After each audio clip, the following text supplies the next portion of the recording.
At 4:13 a.m., the Belgorod Forest, Russia. A Russian Tor M2 air defense system screams to life, launching a 9M338 missile into the pre-dawn sky. A mile away, it finds its target, a tiny Sparrow-sized Ukrainian reconnaissance drone, and vaporizes it in a flash of light. On the ground, the Chinese soldiers escorting a convoy of military trucks break into cheers. They believe they've just neutralized the only threat for miles. They have no idea that with its dying breath, that drone's final data burst just confirmed the exact location of all 15 trucks. While the Chinese are celebrating like they've just won the World Cup, operators in Kyiv are watching the live feed and they are not celebrating, they are laughing. This operation started in space with American commercial satellites from Maxar Technologies spotting the first tangible evidence of a secret arms deal, a shipment of Chinese PLZ-05's artillery bought and paid for by Moscow being unloaded at the port of Vladivostok. Then came the ghosts. Tiny 5.5-pound Switchblade 300 drones flying at 10,000 feet shadowed the convoy's route through the Belgorod Forest, their encrypted data streaming flawlessly through Starlink. Finally, Ukrainian AI went to work analyzing the convoy's radio frequencies, pinpointing the command vehicle, and even predicting where the drivers would stop for coffee. And the stakes were astronomical. This convoy was carrying the first delivery of a multi-billion-dollar deal with Beijing, the very hardware Russia was counting on to shatter Kharkiv's defenses and turn the tide of the entire front. If Ukraine fails, a city falls. How do you defeat a rolling fortress guarded by elite soldiers and a state-of-the-art air defense system? Ukraine do it with a plan forged not from military doctrine, but from the raw, unbreakable determination to reclaim every inch of your homeland. At 4:15 a.m., inside a modified M113 hidden 5 miles from the convoy, an operator's hands are steady. He flips a single switch and unleashes hell. One by one, 25 FPV drones lift into the night, each armed with a 2-pound shaped charge warhead. But they don't fly in a straight line. They don't fly in formation. They scatter, executing a radical new strategy called the Phantom Swarm. Their flight path is intentionally programmed to be chaotic, mimicking the random fluttering flight of a flock of birds. This is pure psychological warfare aimed not at the soldiers, but at a computer. The Tor M2 is a multi-million-dollar system designed to hunt jets and missiles moving at predictable speeds. It is completely baffled by a cloud of butterflies. On the Russian radar screens, the attack doesn't even register as a threat. It's dismissed as natural clutter. For a moment, the plan is working perfectly. The drones are ghosts. And then the operator's screen tears with static. He knows that signature. A Russian Orlan 10 drone. It's not just watching, it's jamming. Suddenly, he isn't the hunter anymore, he's the hunted. And if that Orlan pinpoints his swarm, this entire mission ends in a fireball in exactly 10 seconds. At 4:16 a.m., the operator of the Orlan 10 isn't a computer. He's a professional and his instincts are screaming that something is wrong. The signals move like birds, but they are too coordinated, too purposeful. He bypasses the computer's logic and makes a call directly to the Spetsnaz escort commander on the ground. The Russian response is immediate and brutally efficient. They don't waste time with bullets. A Spetsnaz team deploys an LPD-801 anti-drone gun, a weapon that kills with invisible waves of energy. A silent, focused beam cuts through the night. 2 miles away, 3 Ukrainian FPV drones suddenly drop from the sky like stones, their propellers frozen, their video feeds cutting to static. Inside the M113, the operator feels a punch in his gut as 3 of his screens go black. "We've lost 3!" He shouts, his voice tight with adrenaline. "They're hunting us." The illusion of the Phantom Swarm has been shattered. The convoy commander doesn't hesitate. He barks 2 orders over the radio. The first is to the drivers, "Move now." The massive trucks laden with Chinese artillery roar to life, accelerating to a desperate 40 miles per hour through the dark forest. His second order launches 2 more Orlan 10s into the sky, their cameras creating a wider, more aggressive search grid. This changes the entire dynamic of the battle. The element of surprise is gone. The drones are no longer ghosts. They are declared targets. Worse, the Spetsnaz are now on an active hunt not just for the drones, but for the signal controlling them. Every second that the M113 continues to operate, it screams its location into the night. And the Spetsnaz are listening their Kornet anti-tank missiles ready to turn that signal into a smoking crater. At 4:17 a.m., inside the M113, the operator doesn't waste a second trying to outmaneuver the Orlans. He knows he can't win a game of hide-and-seek, so he decides to change the rules of the game entirely. He activates the Echo Trap. This isn't just standard jamming. The Echo Trap is a far more insidious piece of technology. It actively listens to the Orlan's own command frequency, records it, and then broadcasts back a perfect time-delayed echo of that same signal. The result is pure digital chaos for the Russian drone. It's like trying to have a conversation in a room where your own words are repeated back to you a second later. You become completely disoriented. The Orlan's navigation system is now convinced the Ukrainian FPV swarm is miles away from its actual location. Russia's eyes in the sky have just been made blind and stupid. But that was just the diversion. Now comes the kill. With the lead, Orlan thoroughly confused, the M113 operator initiates the second phase of the counterattack. A side panel on the vehicle slides open and a Switchblade 600 loitering munition slides out on a launch rail and rockets into the sky. This is a 50-pound weapon, a silent predator that climbs to 15,000 feet far above the battlefield. Using its powerful FLIR thermal optics, it locks onto the heat signature of the Orlan's engine. For 30 seconds, the Orlan flies in confused circles, completely unaware that death is diving towards it from the stratosphere. The impact is devastating. A 10-pound warhead turns Russia's primary reconnaissance asset into a cloud of shrapnel.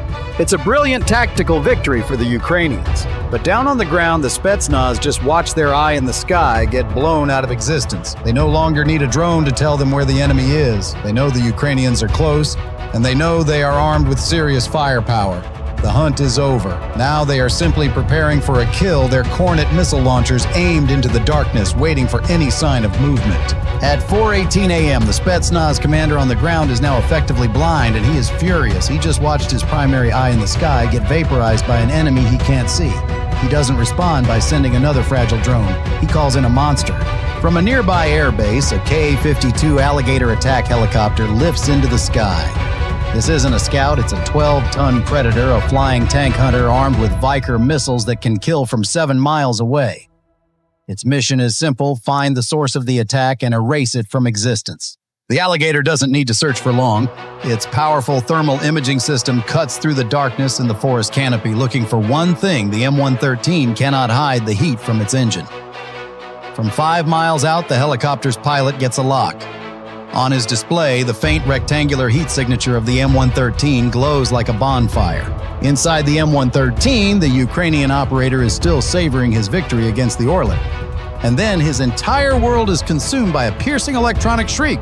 A red icon flashes frantically on his warning display. It's not a radar lock, it's a laser-guided missile lock, a far more immediate and lethal threat. The text below the icon was a death sentence spelled out in calm digital letters: Viker missile lock. Impact in 20 seconds. His heart hammers against his ribs. The very act of launching the Switchblade to save his swarm has now signed his own death warrant. The heat from his own vehicle has betrayed him. There is nowhere to run, there is nowhere to hide. He is a sitting duck, and a tank killer missile is screaming towards him at over 1,300 miles per hour. At 4:19 a.m., the operator's hands fly across his console. He isn't trying to evade, he is preparing a counterpunch. A canister launches from the roof, not with a roar, but with a sharp hiss. It soars 500 feet away from the M113 and explodes not with fire, but into a shimmering aerosol cloud. This is the Smoke Phantom.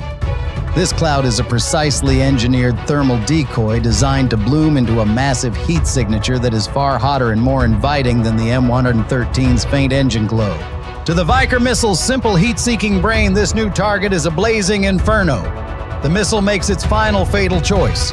It adjusts its course, diving straight into the phantom heat cloud. Seconds later, a brilliant flash illuminates the forest as the missile detonates harmlessly against a ghost. But survival is not victory. The Alligator is still out there, its pilot enraged, already swinging his cannon around for a strafing run. So the Ukrainian operator launches his real weapon, a small specialized FPV drone jury-rigged with an experimental EMP warhead rockets out of the M113. This one carries a small, powerful EMP warhead. Its mission is a David and Goliath gamble fly directly into the teeth of a modern attack helicopter on a suicide run. On the Ka-52's display, the tiny drone registers as an anomaly, a gnat in the darkness. The pilot dismisses it, focusing on lining up his main cannon. The Ukrainian operator doesn't need a direct hit. He just needs to get close. As the drone closes the distance a few hundred feet from the helicopter, he triggers the detonation. Inside the K-52's cockpit, the world dies. Not with a bang, but with a silent digital scream. A wave of pure electromagnetic energy washes over the helicopter, and every screen flashes a cascade of green and red gibberish, then goes black. The advanced weapon systems, the targeting computer, the navigation, all of it is instantly fried. The pilot is now flying a 12-ton brick in total darkness, his billion-ruble war machine rendered useless by a homemade drone. He does the only thing he can. He turns his crippled machine around and limps back to base. The last most dangerous threat has been neutralized. The sky is now clear, and the path to the convoy is wide open. At 4:21 a.m., from the cramped confines of the M113, the operator looks at his screen at the 22 remaining drones holding in a perfect predatory orbit. He takes a breath and presses the final authorization. It's as if a switch has been flipped on the laws of physics. The entire swarm collapses inward and dives. 22 drones screaming towards the Earth at 120 miles per hour, their guidance systems locked onto the one place a truck is most vulnerable, its fuel tank. The first impact isn't a dull thud, but a sharp metallic crack as a 2-pound shaped charge hits the 0.4-inch steel plate of the lead truck. For a microsecond, there's nothing. Then a blinding white flash erupts from the side of the truck, instantly followed by the deep guttural boom of 600 gallons of diesel fuel detonating. Ukraine had just thrown the most expensive fireworks party in Belgorod's history, and the $70 million Chinese weapons convoy was the guest of honor. But to truly appreciate the genius of this attack, you need to understand the physics of that explosion.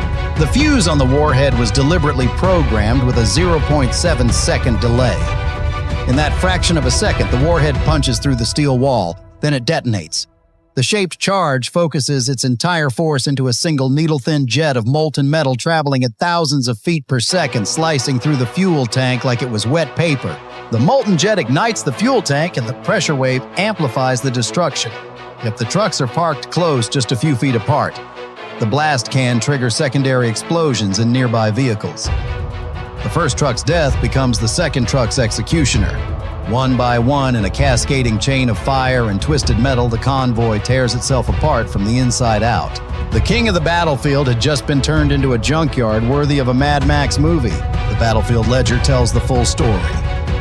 15 top-of-the-line PL-Z05 howitzers, 20 military trucks, and an estimated 40 Russian and Chinese personnel, all eliminated in under 3 minutes. Hours later, a Maxar satellite passes overhead, its powerful lenses confirming the kill. The imagery shows a series of craters, the largest 35 feet wide, scarred into the Russian forest, a permanent scar exactly where Ukrainian intelligence predicted it would be. The impact of this single precision strike began to cascade across the entire Russian war effort almost immediately. The first domino to fall was command and control. The EMP drone and the destruction of the command vehicle plunged the entire Belgorod communications network into chaos. For 72 critical hours, an entire sector of the Russian front went dark. Without the promised PL-Z05s, the second domino fell. Russia's artillery advantage at Kharkiv vanished overnight. Ukrainian forces, no longer facing the threat of overwhelming counter-battery fire, seized the initiative. The third domino was fear. In Moscow, commanders began to quietly question the reliability of their new Chinese hardware. The invincible weapon had been turned into scrap metal before it ever fired a shot. If you enjoyed this breakdown of how modern warfare is really fought, do us a favor and hit that like button. Share this video to show how ingenuity can defeat a superpower. And of course, subscribe and turn on notifications so you don't miss the next operation.